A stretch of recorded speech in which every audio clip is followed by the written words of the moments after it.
ele tá preparando a transmissão ao vivo da reunião, Solange.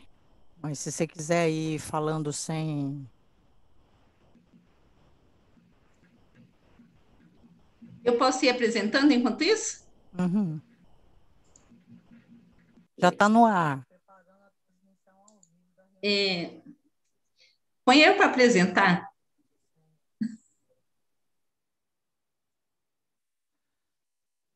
Pode ir falando, já está no ar, todo mundo no YouTube.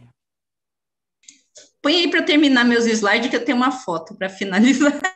Quem é que está gerenciando os seus PowerPoint? Sou eu mesmo, tem que colocar eu de co-host aí.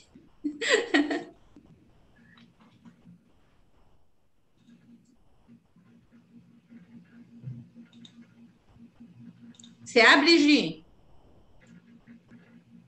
Gi, você está com o PowerPoint dela, Gi? Não, eu tô com o meu, mas você tem que me colocar que eu entrei de novo para poder liberar aqui, Isso, para Mi, eu vai lá no apresentar. nome dela e coloca ela como co-host também.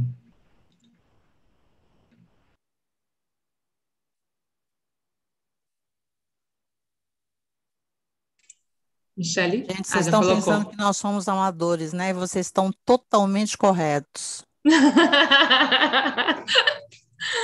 Primeiro dia, gente. Primeiro dia do evento, até a coisa organizar. Ok.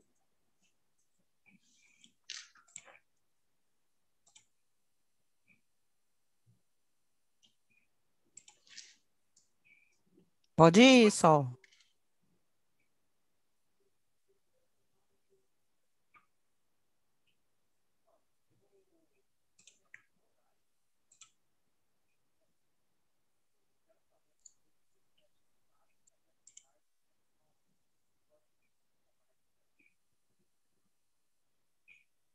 Isso, tá aqui.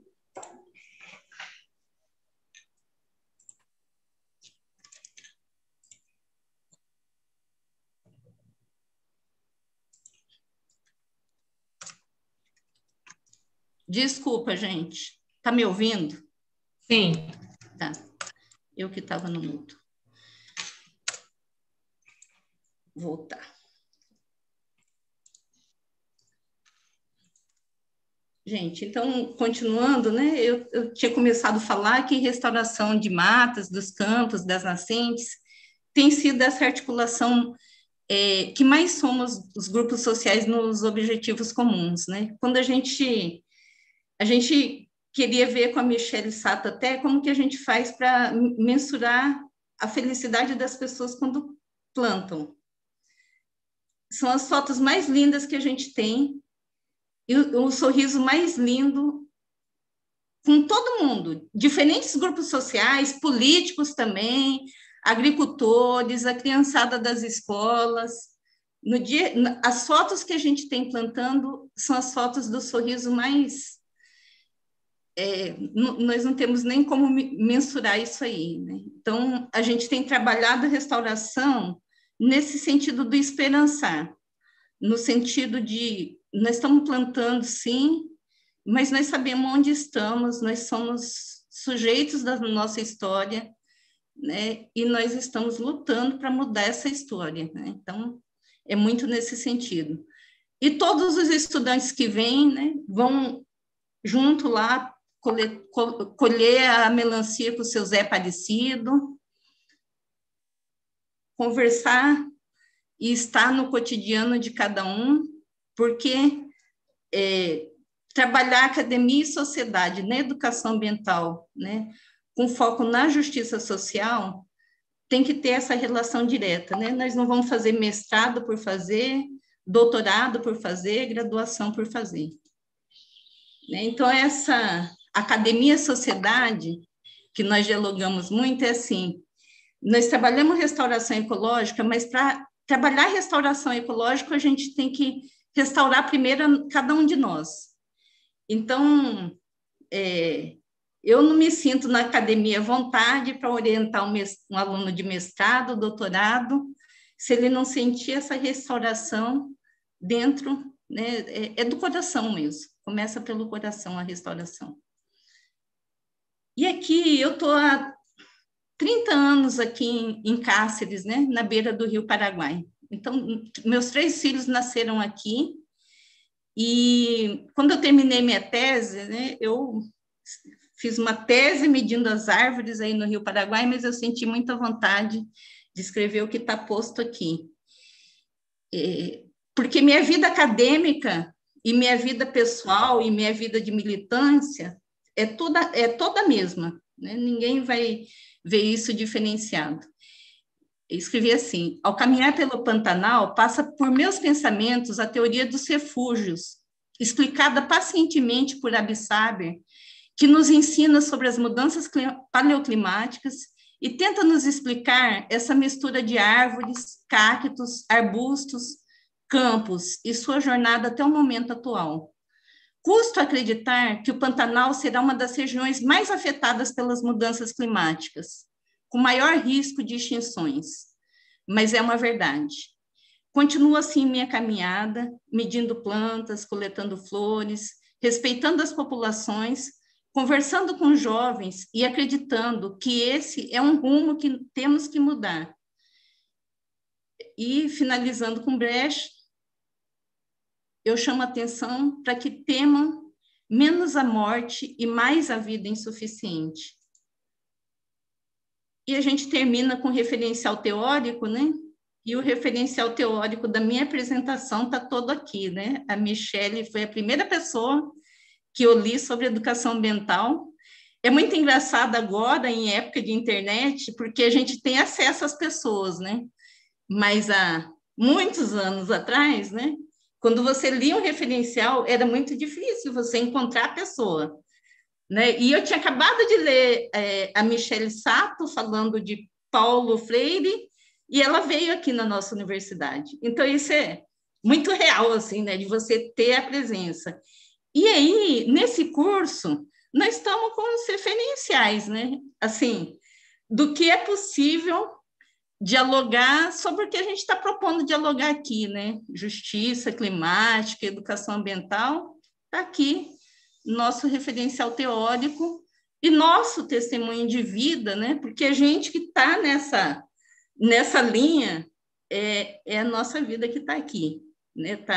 Tá tudo misturado. Então, agradeço aí, eu sei que cortou, mas eu não queria deixar de colocar meus últimos 2 slides, que talvez ele explique melhor toda essa relação do Pantanal aí com a nossa presença e o nosso porquê de estarmos juntos aqui hoje. Isso aí. Com tudo isso, termino minha apresentação e já está no YouTube e o negócio já vai estar muito legal, né? Pois é, Solange, muito, muito, muito obrigada pela sua fala mesmo, né? Com esses ajustes necessários que a gente vai aprendendo, alguma coisa na configuração não deu certo ali, mas a gente já está no YouTube, todo mundo vai acompanhando aí, e é um prazer ouvi-la sempre, né? Para falar desse Pantanal maravilhoso e para falar, obviamente, de tudo que a gente vem enfrentando. E muito obrigada por trazer a nossa foto do Encontro da Reage em 2017, que nós conseguimos, né, fazer o encontro presencial. Se Deus quiser, esse ano nós vamos fazer o encontro presencial na Ilha de Cabo Verde, né, indo para lá também, participar do Lusófono, Congresso Lusófono de Educação Ambiental, que está com inscrições abertas, né? Depois eu vou colocar aqui no chat para vocês o link de lá, tá? Então, Solange, que é uma referência nossa aqui de educação ambiental no nosso Pantanal. E agora a gente vai para outra referência, né? E eu gostei muito quando a Solange falou, a gente está vivendo a referência, né? Esse curso todo, ele é de referências, né? As nossas referências bibliográficas. E poder ouvir no primeiro dia do nosso encontro internacional, professora Solange falando do Pantanal e agora a professora Michele Sato, eu acho que é um privilégio, né? E é um privilégio nosso aqui do GPEA, né? Esse grupo pesquisador em comunicação, em educação ambiental, comunicação e arte. Que é arte, que essa mulher é mais artista que outra coisa, né? Professora Michele Sato dispensa apresentações, mas professora Michele Sato é professora doutora da Universidade Federal de Mato Grosso, nossa querida líder, né, do GPEA, né? Eu sou uma líderzinha aqui assim, do ladinho, e eu vou passar a palavra para ela agora, que com certeza ela tem muito a nos ensinar, como sempre. Agradeço novamente a participação de todos, informo que nós estamos também lá no YouTube agora, e professora Michele, por favor, a fala é sua. Eu agradeço o convite, agradeço a presença generosa das pessoas aqui que extrapolou o número e a gente não sabia operar, e peço desculpa pela nossa inabilidade técnica, né? A gente fica preocupada com outras coisas e esquece detalhes técnicos que são também importantes, mas nada como um bom YouTube para acabar o problema. E também dizer que tive muita dificuldade em preparar essa aula, porque, na verdade, comecei a preparar essa aula no final de fevereiro, aí lia as coisas, vinha, colocava, adicionava, lia mais coisas, estudava e adicionava, e essa apresentação ficou com 100 lâminas. Aí tive que ir tirando, e aí abrindo mão das coisas e mantendo, de modo que cheguei hoje, a minha última olhada com 50 lâminas, e não vou conseguir falar tudo, senão nós vamos ficar aqui até amanhã. Mas algumas lâminas eu só vou passar por aí e dizer que se a Solange mostra uma coisa bonita do Pantanal, eu talvez mostre o lado feio da questão climática, né? O GPEA parte da premissa que a pandemia não é uma crise sanitária pontual, mas ela é uma crise climática processual de um longo tempo, quando, talvez no antropoceno, né, na Revolução Industrial, é o que eu vou fazer essa abordagem hoje, a gente começa a destruir desvairadamente essa natureza e acaba libertando os patógenos.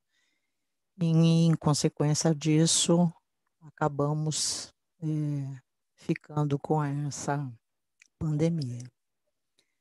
A dificuldade de você fazer uma abordagem de um surto como a Covid é porque os números mudam de um dia para o outro numa velocidade muito rápida, né? E não é só número, algumas informações também elas acabam modificando muito rapidamente. E aí você tem que ficar de olho na notícia, você tem que ler os artigos científicos para ver que a notícia está falando é de verdade e tentar fazer uma boa apresentação.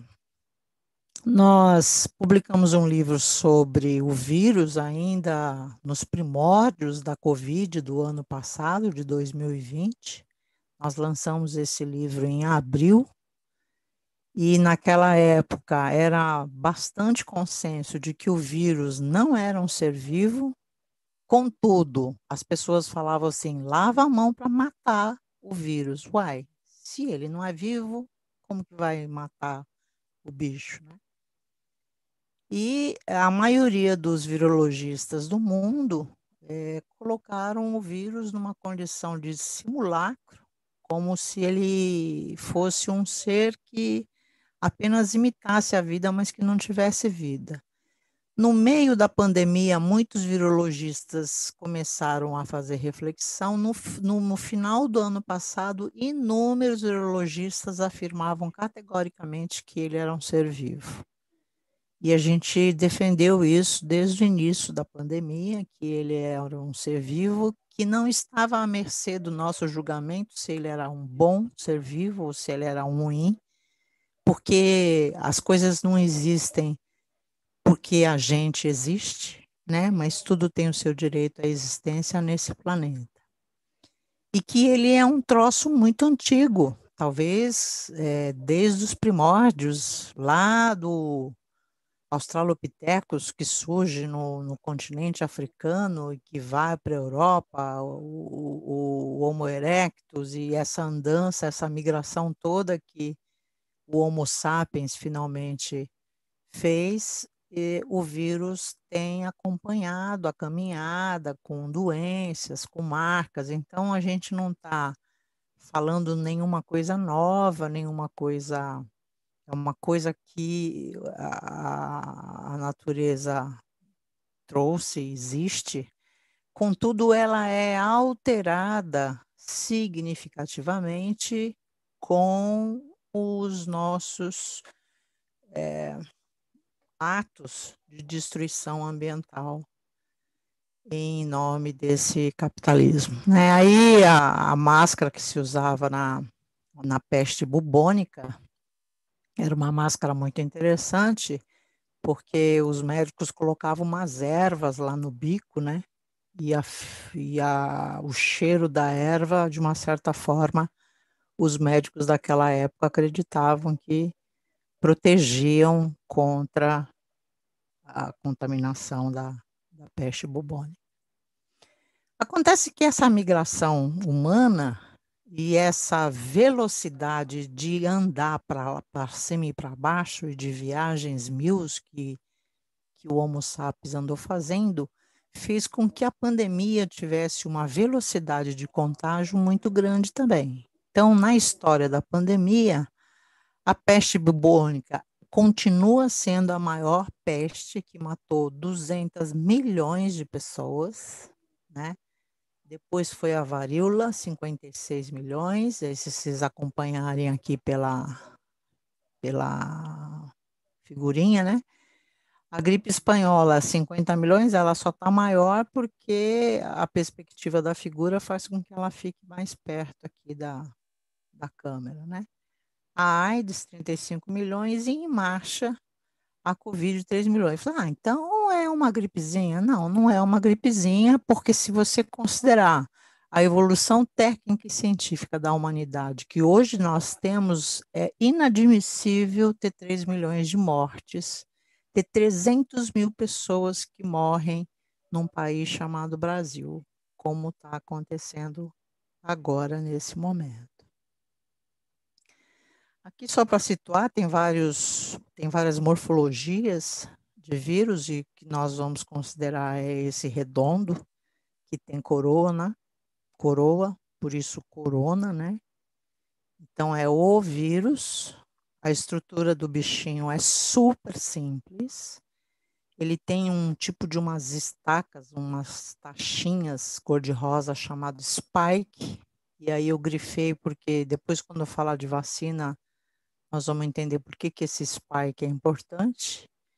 Em amarelo, ele tem ácido ribonucleico, que é chamado de RNA, e o resto é proteína e uma capa protetora chamada envelope. O bicho é tão simples que ninguém quer dar bola para ele, acha que ele não tem vida, mas o bicho está fazendo um estrago desgraçado. É bom a gente prestar muita atenção.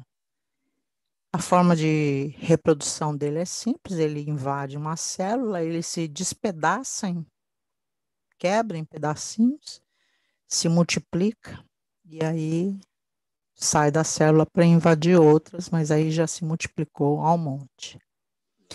E tem vários bichos, outros animais, que são hospedeiros. E esses animais, eles não são úteis, muito menos nocivos e muito menos à mercê do uso e do abuso do ser humano. São animais que têm um certo equilíbrio na natureza, claro que equilíbrio no desequilíbrio, né? E que eles convivem com esse vírus de uma forma secular, de uma forma milenar. Alguns são hospedeiros sem apresentar sintomas, outros apresentam, né? De qualquer maneira, não cabe a gente lançar esse juízo, né, como a maioria faz, de querer matar o macaco na febre amarela, ou querer matar o morcego,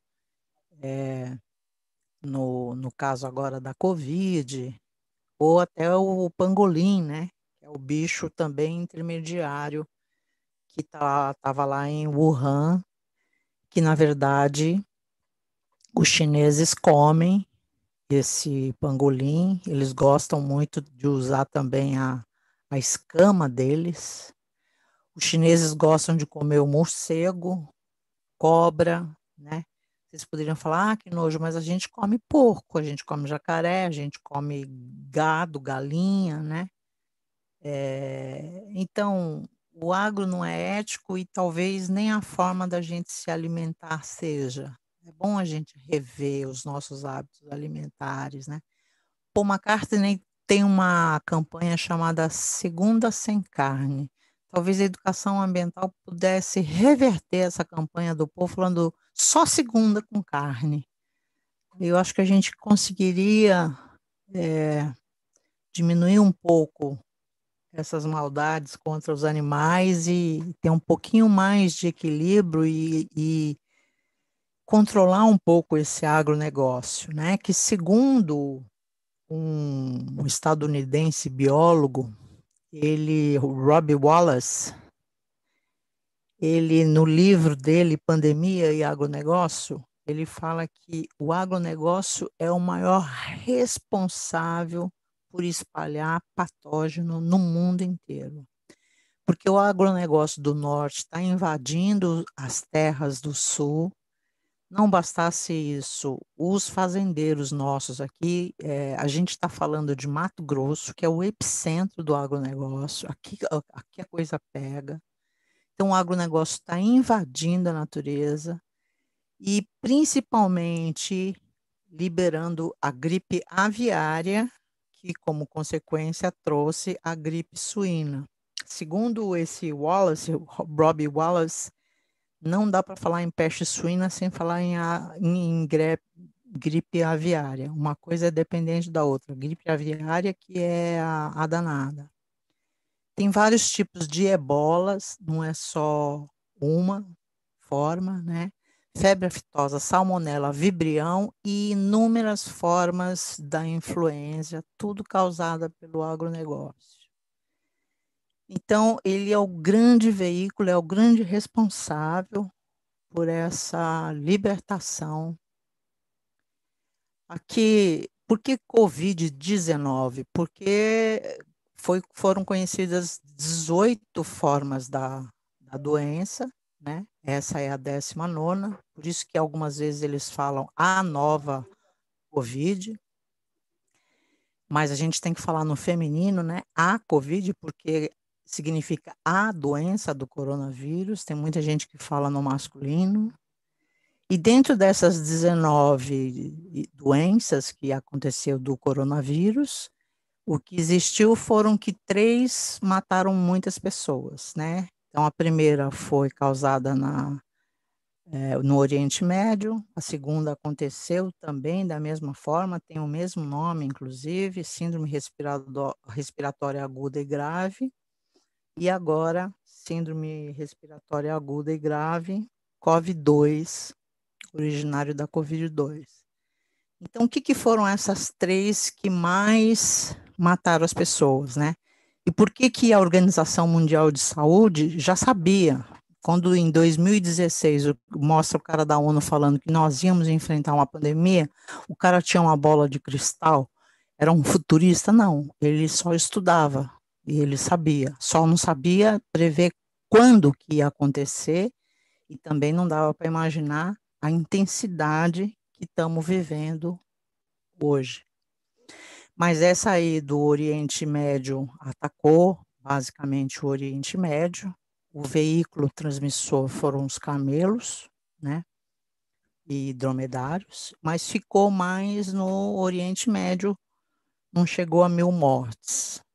A fotografia do coronavírus que se tinha naquela época, veja só, não é muito tempo atrás, 2012, foi pouco tempo, mas a fotografia é essa daí. E 2003 foi essa daí, né? A mesma que a gente tem hoje, síndrome respiratória aguda e grave, só que essa atingiu mais países, inclusive o Brasil. A fonte foi ratos e morcegos originários na China.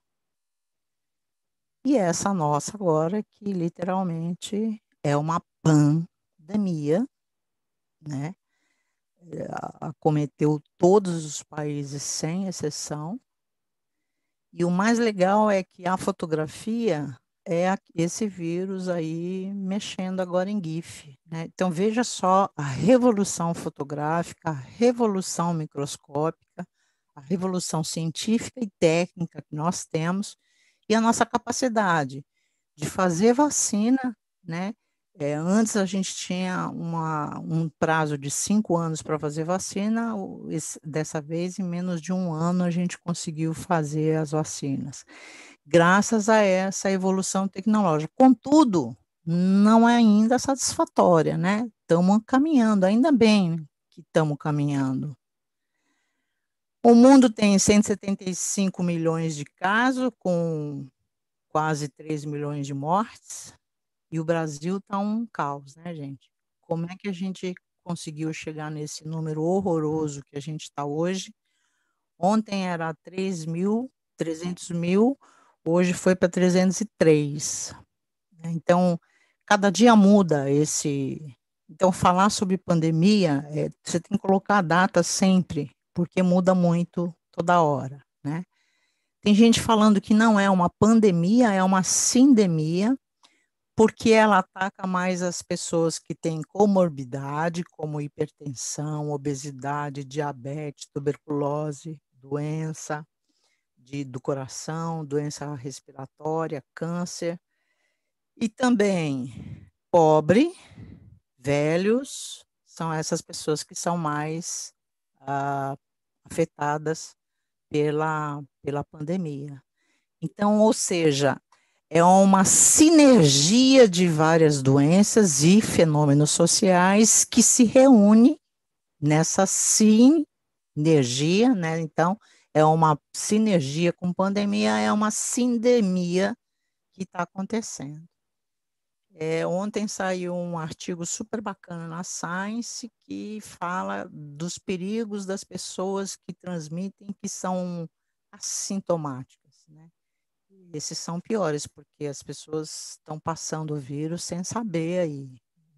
A dor é importante, portanto, né? O que a gente sempre tenta falar, às vezes não reclamar da dor. E mais do que uma gripe, o efeito colateral que essa doença traz, ela é de arrombar a boca do balão, assim, né? Ela arrebenta mesmo, quando ela não mata. Então, tradicionalmente, na história da vacina, o que se faz é você pegar o vírus enfraquecido ou biologicamente quase morto, injetar no nosso organismo para que o nosso próprio organismo reaja, né? E que o nosso próprio organismo crie anticorpos e esses anticorpos consiga combater o vírus se o vírus entrar. Esse aí é o tradicional que existe, né? Outro dia descobriram um cara que tem super anticorpos, muitos anticorpos, e do bom. Os Estados Unidos está pensando em fazer soro com esse cara, né? Não sei se vai dar certo.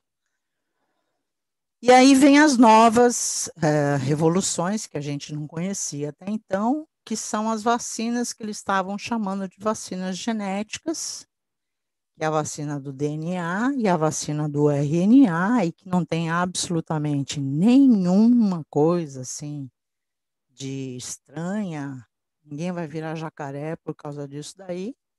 E eu vou só retomar a outra figura anterior que eu trazia, a anatomia do vírus, para chamar atenção. Uma é a injeção dessa estrutura chamada spike, esse cor de rosinha aqui, e outra é um pedaço do RNA. Ao invés de enfraquecer o vírus como uma vacina tradicional, eles injetam esses pedacinhos aqui. Então, um pega o spike, que é aquela parte ali do vírus que encaixa, o vírus encaixa na célula e reproduz, e outro pega um pedaço do ribossomo e do RNA, que leva a proteína. Então, são vacinas proteicas de pedaços, por isso que eles chamam de vetores virais que fazem a vacina. Tecnicamente, existe, então, 4 tipos dessas vacinas genéticas, né? A Oxford, a AstraZeneca, a Moderna, a Pfizer e a russa Sputnik. Aí, Hoje, dia 26 de março, saiu na Science, depois do almoço saiu na Nature, portanto, amanhã na imprensa vai bombardear sobre os erros da AstraZeneca. É uma empresa sueca, né, que cometeu inúmeros erros. Eu não sei se vocês lembram, mas ela tinha 98% de efetividade, de eficácia, e agora foram corrigidos todos os erros e eles possuem 72% só de eficácia. É como a vacina do Butantan, né? Não me lembro direito que número que tinha dado, no final era só 50%. Então, a AstraZeneca é uma indústria farmacêutica que cuidava de remédio de câncer, e ela começou com essa indústria vacina com fins de lucro mesmo, não tem experiência nenhuma sobre isso daí, por isso que pediu parceria com a Oxford, que tinha uma vasta experiência.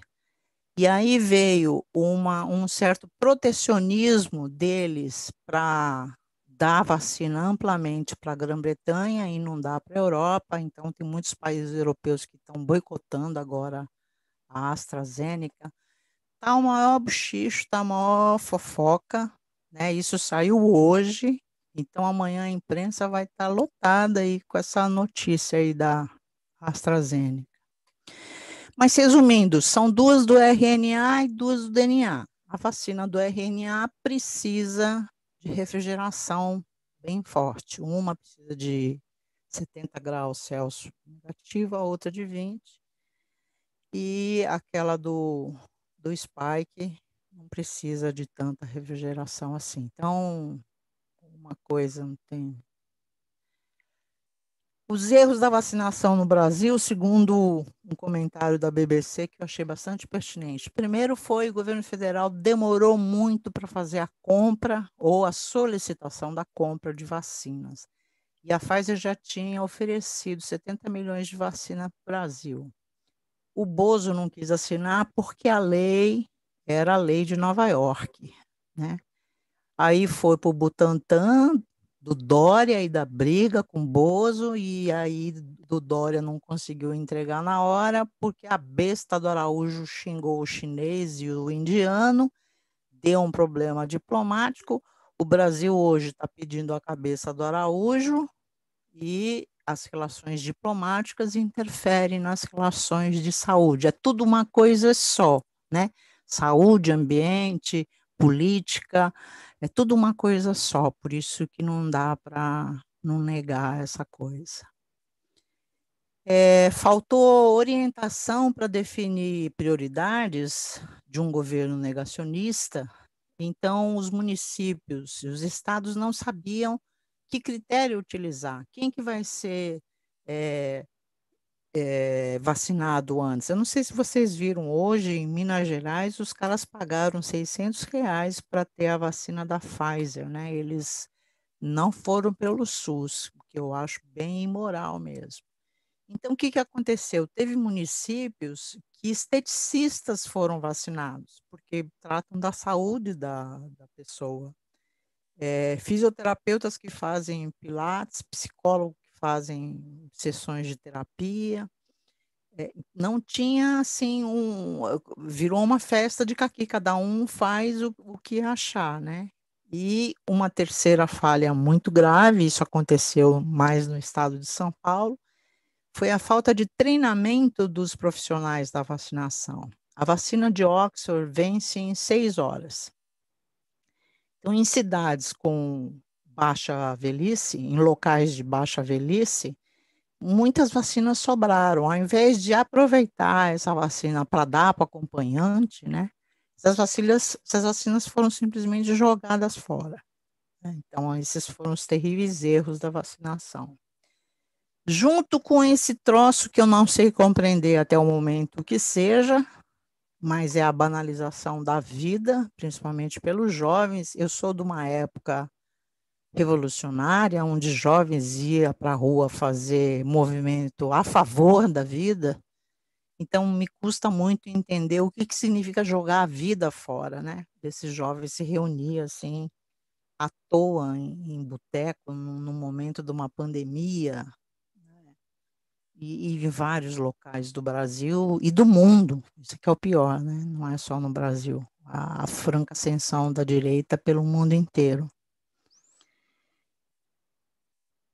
É, e isso que gera 303 mil mortes no dia de hoje, com muito lamento, com muito sofrimento, né? E é difícil a gente responder essa pergunta. Oi, tudo bem?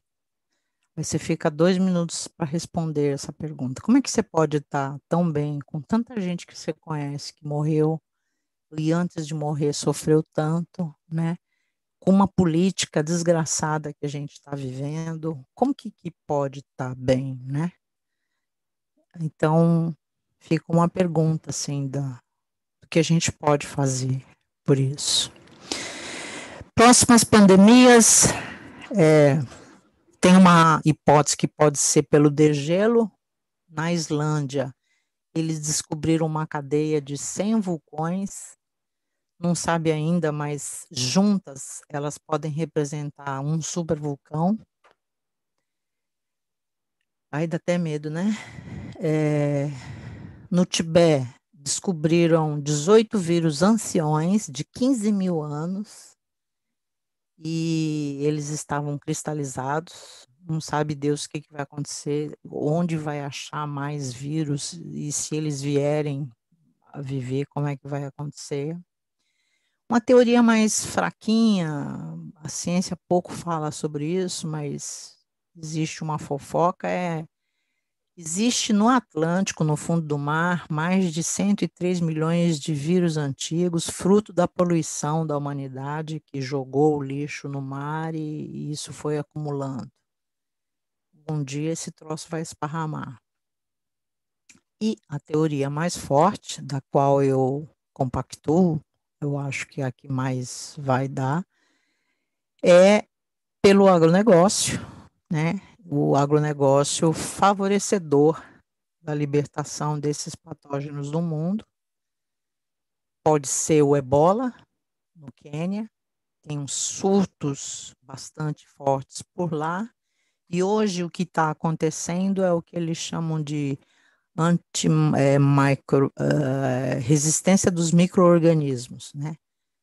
Tem muitas pessoas que ficam falando que nós temos que ser resilientes, então os bichos também estão ficando resilientes, e eles combater vírus, hoje em dia, é muito difícil, superbactérias, etc. mais. Uma grande chance de ser uma gripe aviária, oriunda desse agronegócio que está indo com a criação de galinha, patos, Wuhan, lá para baixo da China, tem uma criação de patos e um troço endêmico louco. Não para de criar gato, o pato caga na lagoa, a lagoa se enche de micro-organismos, de bosta, de contaminação, fica doente. Muita gente achava que a pandemia ia sair de lá. Saiu um pouquinho para cima, né? Mas é na mesma região. E é aviária, é de pato. E esse Robbie Wallace, ele fala que a gripe suína, ela vem junto com a aviária. E ela provavelmente vai vir Brasil, Alemanha e Holanda, que são os países mais consumidores da carne de porco. E que pode acontecer, é uma possibilidade que não é remota, de juntar dois vírus, da gripe aviária e da gripe suína. E uma temida pela Organização Mundial da Saúde é o Nipah, e a OMS coloca como uma das 10 prioridades do mundo, né? Ela vive mais na Tailândia, Camboja, Vietnã, transmissor pelo morcego e porco, e causa muita morte, e o efeito colateral ataca o cérebro, então é um Alzheimer, mesmo jovem a pessoa fica, e o contágio é muito frequente, você pode ser transmitido via oral com outra pessoa doente, pode ser consumindo frutas que foi mordida por morcego, ou comendo carne de porco, que foi, então tem várias formas de contágio, por isso que é extremamente agressivo. Quer dizer, são várias hipóteses que existem, né? De qualquer forma, todas estão ligadas ao contexto de destruição da natureza, de clima, de degelo e de muita babaquice, né? De falar que a Terra é plana. Então, onde começou, na opinião de muitos cientistas, começa na Revolução Industrial, 1712, quando a gente inventa a máquina a vapor, que em nome do lucro, né, da minoria, obviamente, em nome desse capital, as pessoas começaram a consumir energia de forma muito grande. Essa teoria foi elaborada por um químico holandês chamado Paul Crutzen. Ele morreu em janeiro desse ano. E para ele, depois dessa revolução, a gente entrou numa era de aceleração muito grande do capital, em 1950, logo depois da Segunda Guerra Mundial, onde a indústria agrícola ou o agronegócio entrou em franca expansão e, novamente, trazendo diversas desigualdades sociais, favorecendo uma minoria. E na terceira fase desse antropoceno, segundo o Crutzen, é o colapso climático, que começa com a emissão de gases de efeito estufa, não é só o carbono, né, que tem início aproximado no ano 2010, e que eu super concordo, gosto, e tenho publicado muito. O Jason Moore fala que não é mais antropoceno, né? Porque é uma teoria interessante porque responsabiliza o humano. E não é um nome que homenageia o ser humano, mas é um nome que critica o ser humano, né? Então, mas nós não somos todos iguais. Nós não emitimos gases de estufa em escalas proporcionais e justas e éticas. Obviamente, a minoria sempre prejudicando a maioria. Então, é um capitaloceno que a gente está vivendo. Depois do antropoceno, 200 milhões de pessoas fizeram as suas próprias teorias, ginoceno, tchuculuceno, naftaceno, aí vai, né? Assim, mas eu particularmente gostei muito desse capitaloceno, eu acho que diz muito para mim. Aqui, muito rapidamente, as 5 dimensões dramáticas do clima. Isso eu tenho falado desde 2016. Quem é do GPE já está cansado de saber, mas é sempre bom a gente repetir, né? Aumento da temperatura, principalmente aqui no Centro-Oeste, queima, Pantanal, Amazônia e degelo, né? Tem muita gente que fala assim, ai, que exagero, imagina meio grau, o que que vai acontecer, né? É só para lembrar, os oceanos, os degelos do iceberg estão rapidamente degelando porque as águas quentes, as águas frias do oceano aumentaram apenas 0,4%, né? Então, Celsius, aliás, desculpe. Muitos países com escassez de água, gente já morrendo por falta da água, desertificação aos montes, né? Esse é um cenário. Mulheres carregando água, as mulheres vão sofrer mais, porque numa sociedade machista, a mulher sempre é responsabilizada para cozinhar, para lavar. Se tiver doente, é ela que vai cuidar do doente. Se tiver criança, é ela que vai cuidar da criança. Então, ela tem acesso à água e, portanto, ela também é responsável para trazer a água para casa. E, segundo os estudos meus prévios que eu fiz, essa figura da mulher trazendo água com lata na cabeça, vaso, seja o que for, é uma figura que se repete em todos os continentes, inclusive europeu, e a mulher realmente, com a criança, sofre mais, e velhos. Olha só essa terceira dimensão do drama climático: praga, doença, epidemia e pandemia, né? Isso a Oxfam publicou em 2016. Então, a gente já sabia que ia acontecer, só não sabia quando ou como.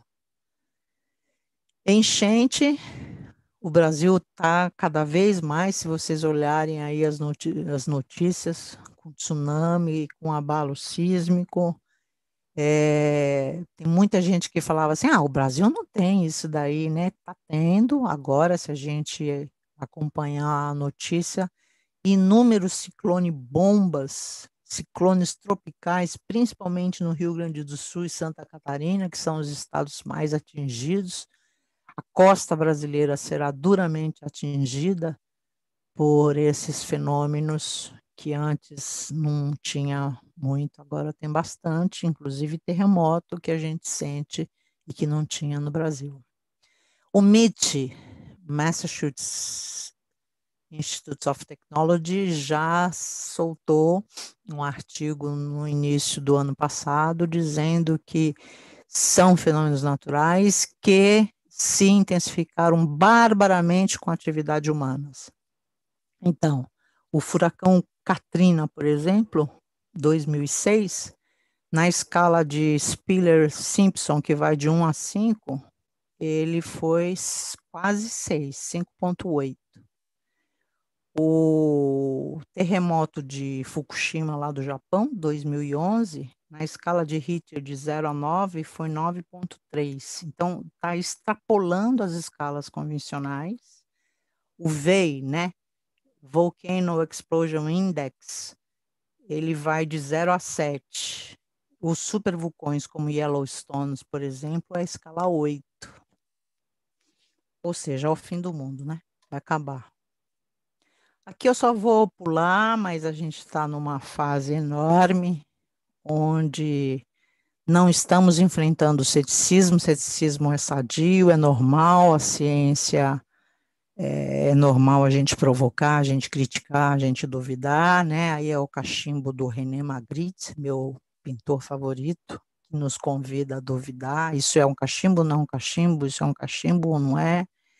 O que a gente está vivendo agora é o negacionismo, que não tem nada a ver com ciência, mas é um discurso político, eminentemente. Então, despreza o saber, despreza a lógica, não tem racionalidade nenhuma, vale o bizarro, o berro, a raiva, que você perca a lucidez, né? Que você seja contraditório. Tem muita gente que chama isso de pós-verdade, eu particularmente não gosto desse termo, porque pós-verdade implica que tem alguma verdade e absolutamente não vejo nenhuma verdade, é um período de fabricação de mentiras, terra plana. Aqui é o Isaac Cordal, né, fazendo os políticos do petróleo se afogando e falando que não existe clima. E aí, eu gosto muito da BBC News e eu explico por quê. Porque eu estudo muito lendo esses artigos científicos e a BBC News, de uma certa forma, eles transformam essa linguagem científica de forma mais facinho e fica mais fácil a gente comunicar. Então, as lições aprendidas desde o ano passado para cá, né? Agora a gente percebeu que as máscaras de panos não tá dando mais. A gente precisa de uma máscara mais sofisticada, porque esse P1 que a gente está chamando, essa variante da Covid agora, principalmente no Brasil, ela é muito contagiante, muito contagiante. Então aqui são os nomes N5, KN95, é tudo igual, só que muda um pouquinho o modelo, essas coisas, China, Europa, Brasil, Estados Unidos. No Mercado Livre é o lugar mais barato que eu vi. Ele tem 95% de filtração e dá para você usar umas 10 vezes, mais ou menos. Depende, né? Se você usar o dia inteiro, ele tem menos tempo útil de vida, mas se você for só ali e voltar uma horinha, ele tem mais tempo útil de vida.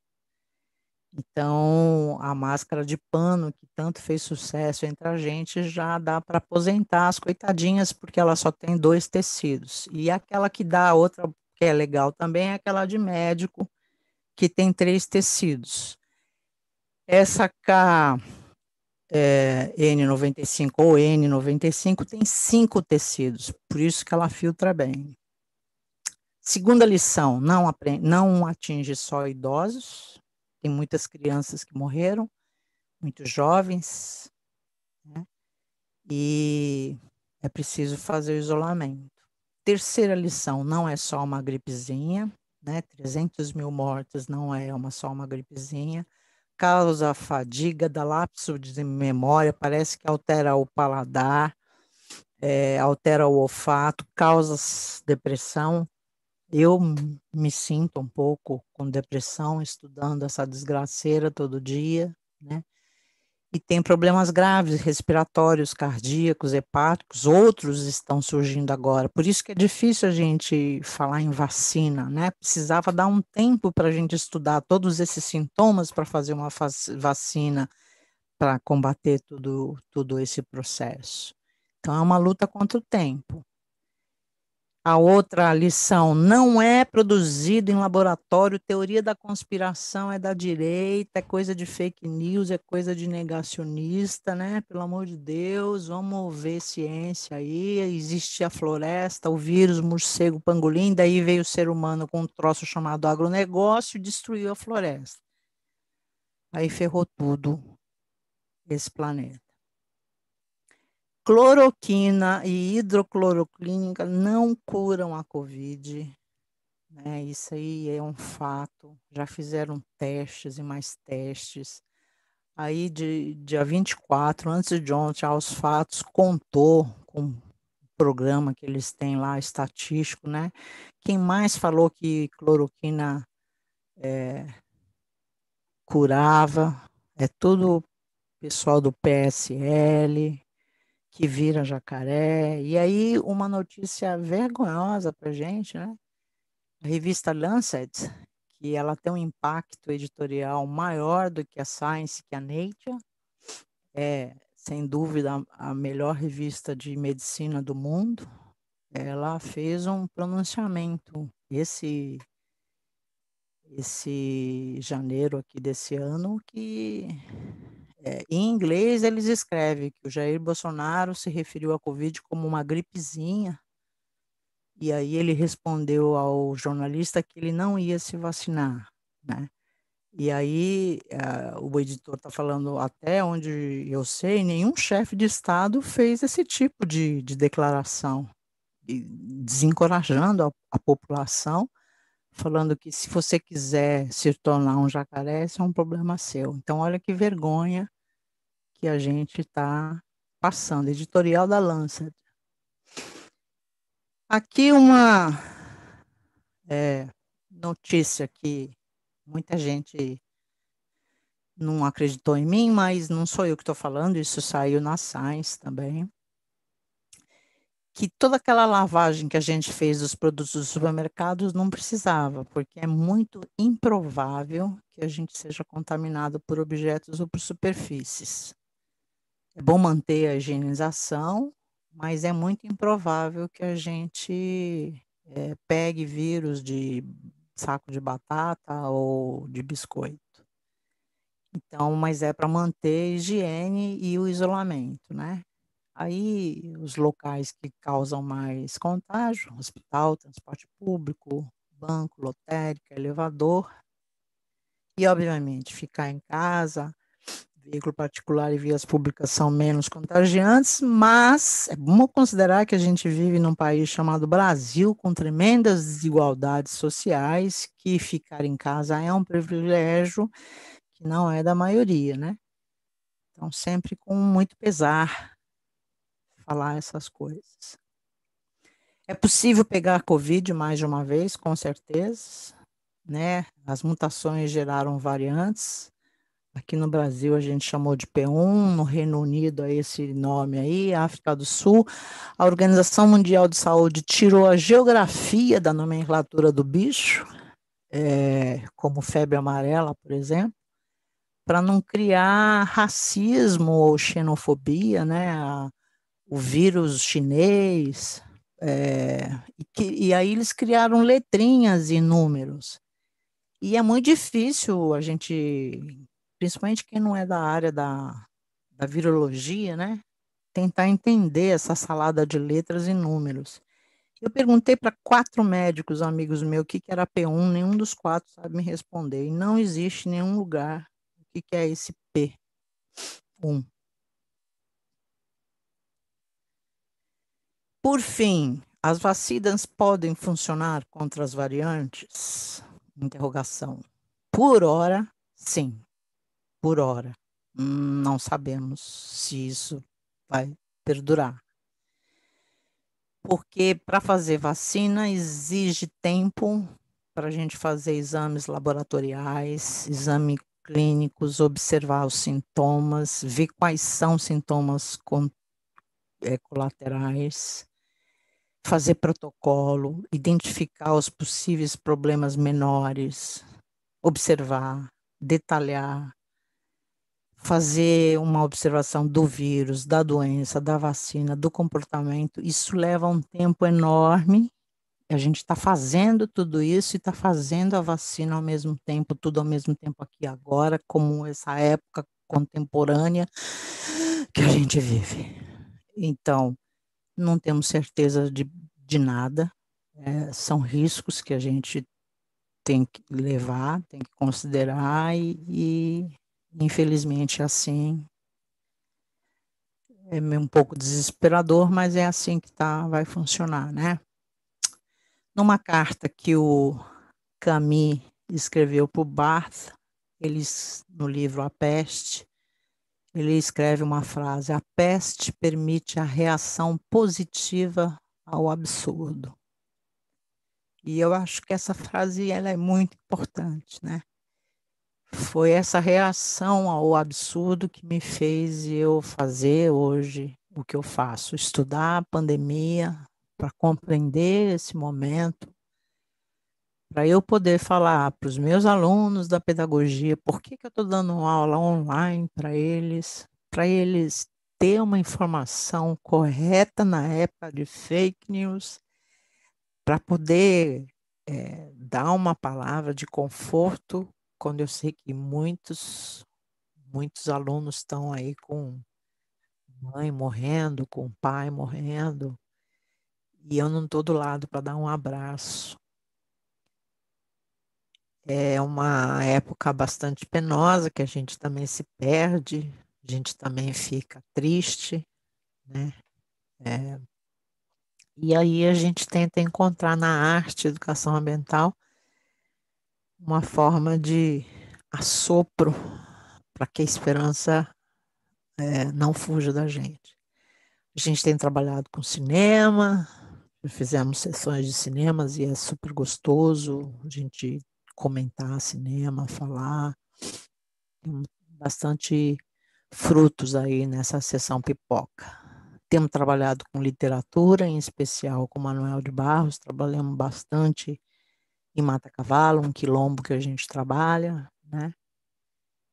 E também estamos trabalhando com arte de rua, tanto em clima quanto em pandemia, e a arte de rua tem revelado que não só o Brasil, mas o mundo inteiro vai grafitando no muro uma esperança misturada com fé, misturando com religião, com alguma coisa que acalme, né?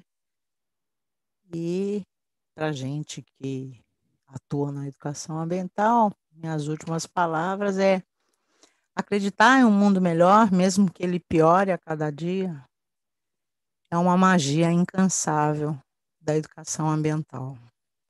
Acho que essa é a maior proposição que a gente pode fazer para continuar acreditando num mundo melhor, no mundo possível. Obrigada por me ouvir até agora. E era isso que eu queria falar.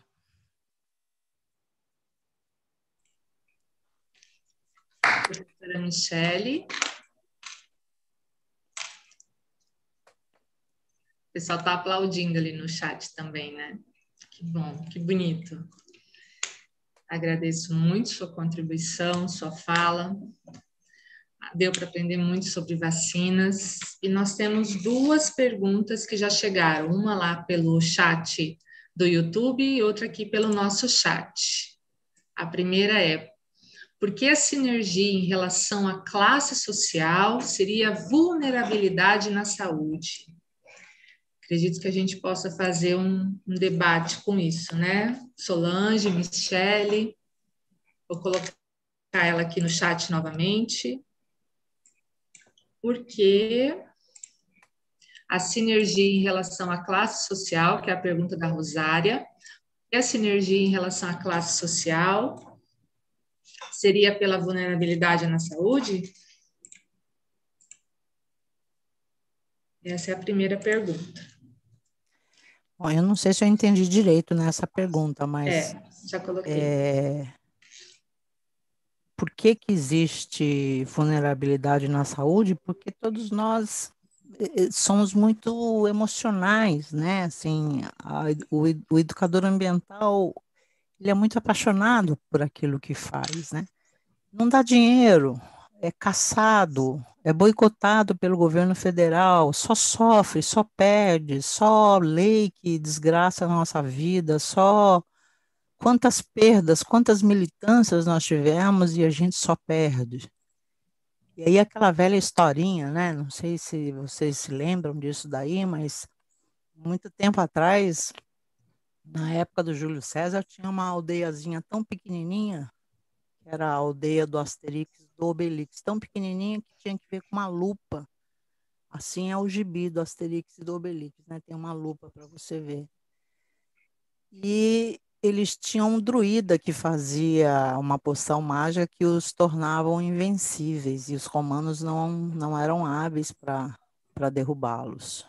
Aí um dia Júlio César ficou puto da vida, falou: eu vou lá matar esses caras, mas não vai sobrar uma poeirinha, vou dizimar. E ele pegou toda a guarda dele e foi em direção à tribo, e quando chegou lá, obviamente o pessoal da aldeia já sabia e tinha fugido, né? E ele encontrou meia dúzia de pessoas assim, com pedra na mão, com pedaço de pau, com pedaço de galho, com faca de mesa na luta, né? E o Júlio César deu uma baita gargalhada, olhou para o menino que era líder e disse: você acha que você vai ganhar? Aí o menino falou: olha, o seu exército é muito, muito maior do que o meu, né? E as suas armas muito mais poderosas que as minhas armas. E provavelmente você vença. Mas para mim era muito importante mostrar de que lado que eu estava. Então, eu acho que o ambientalista é esse o cara, né? Não importa muito se a gente vai perder, mas mostrar que lado que a gente está. E, obviamente, isso ataca a nossa saúde. Eu lembro que Solange, uma vez, não sei o que aconteceu na política, a bicha adoeceu, ela ficou de cama, com febre. Não sei que fato que foi, só que você me contou. Então, a vulnerabilidade nossa é óbvio que ataca. Mas isso não é só nós, educadores ambientais. Há no mundo uma crise sistêmica chamada depressão científica. Existem grupos de terapia de cientistas. Eu participei de um, inclusive. Eu só saí porque era muita mensagem e não aguentava mais. Mas um contingente enorme de cientistas, principalmente aqueles que trabalham com clima. Imagine o que é você trabalhar com clima, fazer constatações e ninguém dá bola para você, ninguém acreditar naquilo que você está falando. Então, é desanimador, né, e altamente prejudicial. Não tem como a gente manter uma bola muito sadia. Eu vi um vídeo do Darcy Ribeiro na morte do Glauber Rocha. O Darcy falava assim: o Glauber chorava com as dores do mundo. Pois, eu acho que educador ambiental é assim, a gente chora com as dores do mundo junto. E, obviamente, a gente fica doente, né? E tem que se curar, porque para cuidar da ecologia do outro, para a ecologia do mundo, a gente tem que ter a ecologia nossa pronta para essa briga. Mas isso é um princípio chitoísmo, que minha mãe e meu pai ensinaram, japonês, né?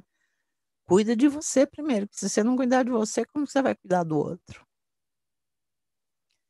Então, obviamente que ataca a saúde de todo mundo.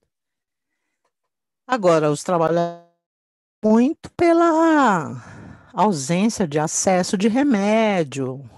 Os políticos de Minas Gerais que tiveram acesso à vacina, R$ 600. Que trabalhador que pode pagar R$ 600 para tomar a vacina? Não é? Difícil. Então, há uma injustiça no mundo muito grande. É nessa perspectiva da injustiça que temos tentado trabalhar, dar o foco. O nosso livro, Os Condenados da Pandemia, dá esse tom. A gente denuncia 22 grupos sociais que estão à margem da história, entre favelados, quilombolas, entregadores, trabalhadores de rua, que sofrem mais numa pandemia, que são mais condenados numa pandemia. Eles estão aqui no blog, já mandei o link aí. Não sei se a Solange quer falar. Solange? Vai muito no mesmo sentido, Michele. Primeiro, só falar do final da sua fala de que a gente, ao mesmo tempo que está com o mesmo sofrimento da humanidade, a gente tenta levar esse consolo, né? É por isso que a gente faz essas coisas. Né? Ontem a gente estava lançando um vídeo aqui da América do Sul, aí falei para todo mundo assim, a gente faz essas coisas para estar perto de vocês, para, de alguma forma, dar alguma força para quem a gente tem acesso, que é por aqui hoje em dia, mas ao mesmo tempo para pegar a força de vocês para a gente também, e para nos conectar com essa força para conseguir passar por esse momento. Então, muito nesse sentido. E nos incêndios do ano passado, eu aqui em Cáceres, com bronquite, quando vinha toda aquela fumaça, né, aqui, e aí a pandemia estava lá fora, a fumaça estava aqui dentro, eu fiquei pensando exatamente nessa vulnerabilidade social daqueles que estão sendo mais impactados pela pandemia. Que nós passamos aqui, né? Eu passando a falta de ar, porque o incêndio atingia todo mundo, e imaginando aqueles que estão passando fome nesse momento, porque a crise social está atingindo os mais vulneráveis, junto com essa pandemia e tudo mais. Então, o nosso papel é não nos calar. Né? Às vezes, nós abafamos nosso sofrimento e vamos para frente, né? Do jeito que nós pudermos. Nesse momento, se é isolado, porque temos que isolar, nós não temos que ter dúvidas sobre isolamento, temos que isolar, mas temos que fazer o que pudermos do espaço que nós estamos, né? Compreendendo essa realidade que está posta aí e compreendendo que com essa política posta também no nosso país, principalmente, né?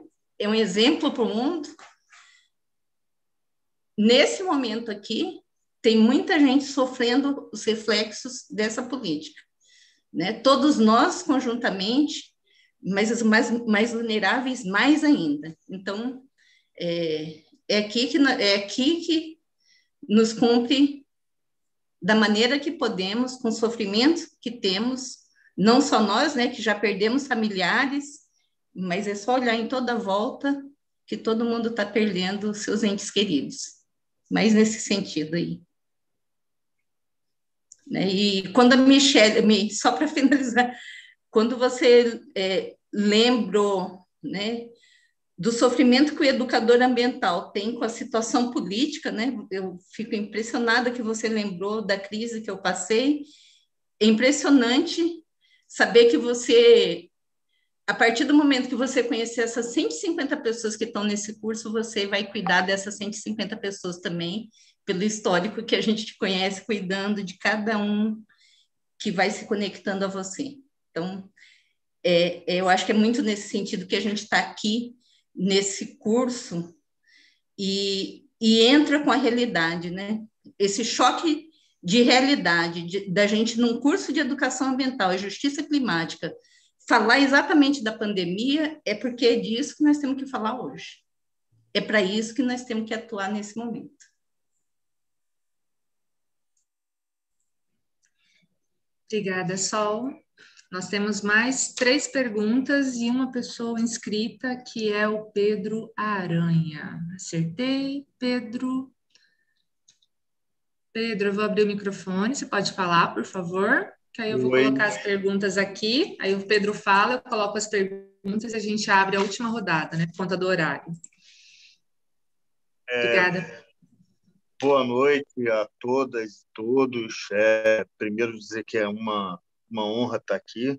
Eu sou daqueles que é fã de carteirinha da Michele. Acho ela é a grande dama da educação ambiental brasileira, né? A Michele ela faz coisas que são apaixonantes. Ela tem uma série de quadros do Tratado de Educação Ambiental, que é uma obra-prima, né, que foi feito para Rio mais 20, então é fantástico. Mas o que eu quero falar aqui primeiro, parabenizar pela questão do ineditismo de estar criando curso, né, e que trabalha a questão da justiça climática, traz essa questão do colapso, das emergências, que a gente não pode mais chamar de mudanças climáticas, porque já são atividades climáticas, o clima já mudou, já é meio grau mais quente, a gente já está vivendo um processo de extinção de espécies. Então, assim, o que eu queria colocar é que foi muito bem colocada a história de que a gente está vivendo o capitaloceno. E a Covid, ela é a primeira onda, né? Teve uma charge ano passado que colocava a Covid como uma onda e depois vinham as emergências climáticas, né? As outras ondas. E eu acho que é aí que vem a pergunta, né? Como é que a gente vai conseguir, Michele, nós, educadores ambientais, tirar dessa nossa do ambiental a questão das emergências climáticas, uma nação tão empobrecida, né? Eu vivo no Rio de Janeiro, né? E a gente conversa muito aqui, existe uma política municipal de mudanças climáticas, a gente está tentando construir um fórum popular, mas a gente tem outras emergências, que é a fome, é a morte da juventude, todo dia morre jovem. Então, assim, como é que a gente, na favela, né? Como é que a gente faz essa discussão na favela das emergências climáticas, né? Como é que a gente traz esse jovem, traz essa mulher, discussão, e ela já vive isso, né? Porque o racismo ambiental aqui é uma das coisas mais eminentes, porque é uma cidade dividida. Aqui, por exemplo, a Zona Sul não falta água. Para quem não conhece o Rio de Janeiro, Copacabana, Ipanema, não falta água, né? Às vezes um pouquinho gosto de merda, mas é muito pouco. Então, para ir, essa pergunta: como é que a gente, primeiro, parabenizar pela essa coisa inédita da gente estar aqui conversando isso, e como, Michele, você, com essa tua sensibilidade maravilhosa, como é que a gente faz para romper essa bolha? Eu acho que essa é a grande pergunta. Como é que a gente faz esse tema tão emergente ele chegar onde ele precisa ser chegado, sofre as populações com racismo ambiental? É isso. Obrigada, Pedro. Nós temos mais 3 perguntas aqui rapidinho, que aí já fica mais fácil para fazer o bloco de informações, né? Então, o Gonçalo está perguntando: como conviver sem o agro para evitar a disseminação de patógenos? Aí o Romário está perguntando, o Romário Portilho está perguntando: a educação ambiental deveria virar um componente individual dentro do currículo, ao invés de ser transdisciplinar? Será que poderia ser uma saída para trazer o protagonismo por uma consciência ambiental? Aí tem uma pergunta que eu não consegui localizar o nome. O negacionismo e o obscurantismo seria uma reação ou consequência pelo desencanto às metas narrativas da racionalidade instrumental? E aí, tá aqui no chat, né? Aí eu abro para as nossas debatedoras, professora Solange, professora Michele, né? Para elas fazerem aí o fechamento, porque a gente já Vai, está... Sol, vai na frente que eu vou depois. Mi, eu vou deixar as respostas para você, só vou agradecer pelo convite, né? E dizer que eu estou por aqui sempre, tá bom? E essa resposta eu deixo para você. Só me fala assim, como viveu sem agro, como que é a pergunta dele, não sei o que lá do agro? A pergunta do Gonçalo é: como conviver sem o agro para evitar a disseminação dos patógenos? E a outra, a última, acho, A última é negacionismo e obscurantismo. Seria isso uma reação ou consequência pelo desencanto às metas narrativas da racionalidade instrumental? Elas estão ali no chat. vamos tentar responder, né? Primeiro, o Pedro, o que a gente faz com a educação ambiental quando o povo tem fome? A gente tem trabalhado aqui em Mato Grosso, a Solange deu umas pinceladas com exemplos aí, né? Ela faz a plantação, Solange vai buscar água naquele assentamento, por isso que eu tinha pedido para ela responder, mas acho que ela não quis. A Danúbia, a aluna que está aqui assistindo, eu fui banca da Danúbia. A Danúbia fez um trabalho lindo de mobilização social para ir buscar água. Imagine que aqui no Pantanal, que é reserva do patrimônio da Unesco, não tinha água. Então, não adianta você falar só a parte técnica do clima e da água, mas também da escassez da água que a população está sentindo, né? E junto com a dor que a comunidade está sentindo, você incrementar e trazer a discussão do clima, porque faz parte, é aquela dor que a pessoa está sentindo, o clima com certeza está junto, né? A fome que ele está sentindo, não tem comida, por que que não tem comida no prato dele, né? Não é só uma implicação política, é uma implicação também da forma como o alimento é distribuído, né? Então, fazer academia, por isso que o nosso grupo de PEA, é importante a gente fazer militância. A gente faz academia, sabemos as coisas, gostamos dos conceitos, mas de nada adianta se ficar só dentro dela, né? Por isso que toda hora a gente está na rua fazendo política pública, fazendo fórum, fazendo isso, fazendo aquilo, que toma um tempo desgraçado, né, Solange? Mas a gente está no junto, porque é essa hora que eu acho que a sociedade civil chega junto com a gente, que ouve o que a gente está falando, que faz a interlocução, que faz os diálogos.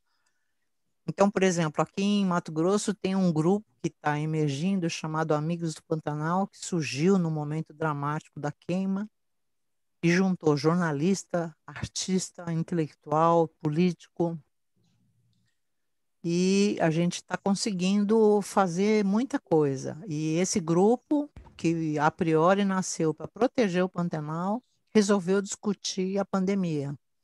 E como é que vai ser a vacina, como que vai ser a distribuição, qual é a pauta, que protocolo que vai fazer. Então, e é militância, não tem nada a ver com a academia, mas a academia está junto, né? A gente tá junto, estamos conversando, dialogando. Então, o diálogo, ele é essencialmente importante. juntar as dores, né? Sempre. O que eu posso fazer nesse sentido? Porque a fome, ela também é política, e a ciência também é. Então, aí eu acho que fica mais fácil. Se a educação ambiental deve ser uma disciplina ou ela deve ser um campo transversal, que era a proposta dos PCNs, eu já falei isso daí, eu tenho até medo de falar, porque as pessoas às vezes interpretam a gente equivocadamente, mas eu acho que quem vai decidir isso daí é a escola e a comunidade da escola. Não somos nós que vamos decidir isso. Se na escola tiver uma professora que fez um mestrado em educação ambiental com a professora Solange Queda da Unemate, se sente fortalecida epistemologicamente, será que ela não pode criar uma disciplina chamada educação ambiental? Claro que ela pode, né? Será que ela mobilizando a comunidade, discutindo, trazendo o diálogo no interior da escola, fazendo uns processos de educomunicação, porra, né, eu dou super bênção para isso daí. Então, depende muito do contexto, depende muito do local, depende muito da escola, depende de como as coisas estão acontecendo. Eu não gosto de fechar assim, tem que ser transversal, ponto, tem que ser disciplina, ponto. Eu acho que a autonomia é de cada escola. A escola e a comunidade têm que decidir como fazer com esse processo, né? Como viver sem o agronegócio? Ah, eu gostaria muito de viver sem o agronegócio, né? Eu acho que não precisava ser tão agressivo, não precisava ser tão violento, poderia ser com menos agrotóxico, poderia ser com menos desigualdade, poderia ser mais ético, poderia ser menos lucrativo, menos vampiresco, menos capitalista. Há inúmeras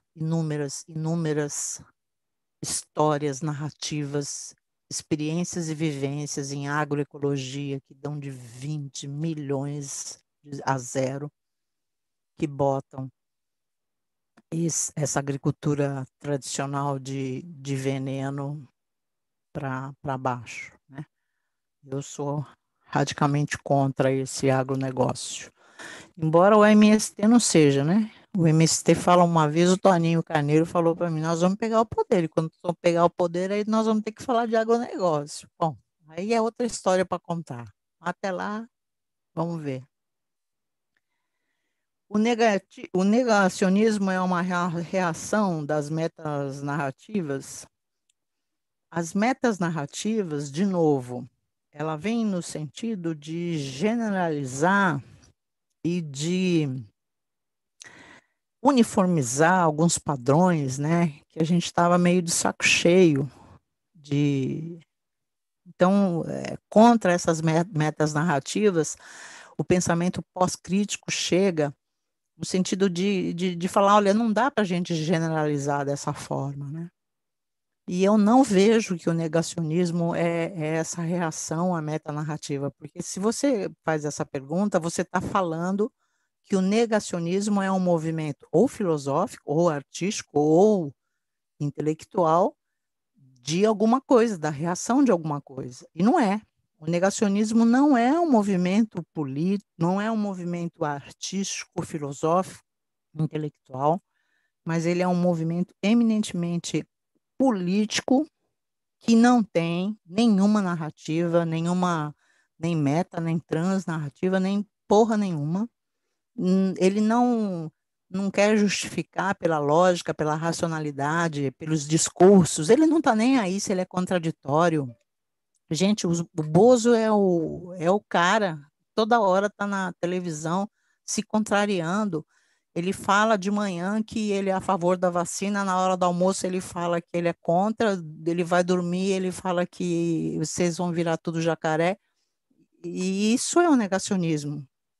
Não é reação a nenhum movimento de narrativas, de construções filosóficas ou metafilosóficas.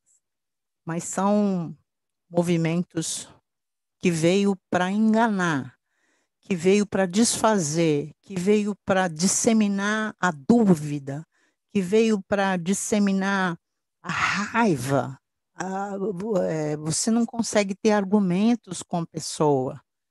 Eu tenho vários amigos que se infiltraram em grupos do Bozo, e todos eles, sem exceção, falam assim: não dá para você conversar. Não dá para você conversar, porque não tem lógica, porque não tem racionalidade, porque não tem argumentos, porque não tem narrativa. Eu também acho.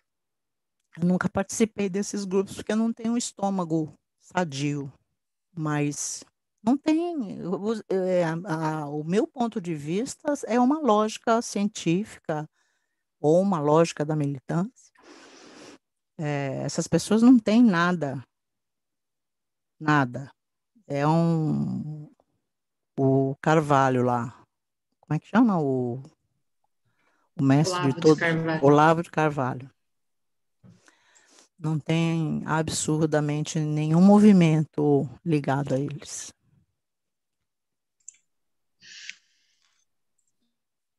Professora Michele, muito obrigada pelas considerações. Nós temos outras perguntas aqui, mas por conta do nosso horário, a gente vai deixar elas guardadinhas para a próxima sessão, né? O nosso próximo encontro, agendado para o dia 9 de abril, né? Às 16 horas, de Cuiabá. E aí a gente vai ter o professor Ronaldo Senra, do Instituto Federal de Mato Grosso, mostrando um pouquinho das suas pesquisas que versam sobre educação do campo. Quero agradecer novamente muito à professora Michele e professora Solange, que nos deram, né, a alegria dessa tarde. Quero agradecer a todos os envolvidos aí na organização, principalmente a Tati, que sempre nos ajudou aí na organização, e claro, né, a presença de todos vocês. A gente deseja um excelente final de semana. Professora Solange, professora Michele, muito obrigada. Espero que a gente possa dialogar mais aí nessas próximas sextas-feiras. Muito obrigada, viu, pessoal, pela presença. Muito obrigada, Solange, pela parceria. Muito obrigada, Gi, pela coordenação. Tati, que está por aí também ajudando. Yara, e a Algepeia, Fátima. né? Olha, eu vi tanta gente entrando aí, que eu ouvi tanto nome, falei, meu Deus, olha quem está aí, que legal.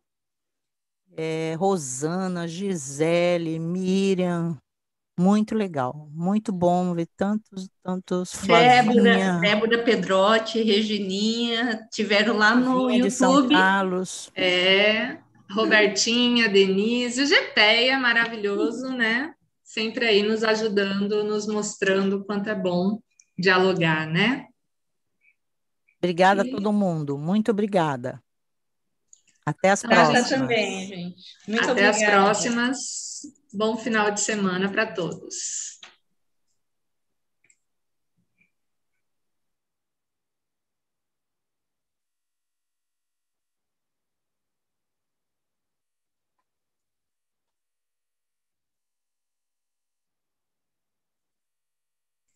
Você vai encerrar aí, Mi? Vai encerrar do Todo mundo YouTube? sair, eu sempre sou a última a sair, Gi. Que bom. Tirou do YouTube, Mi? Eu vou desligar o YouTube agora.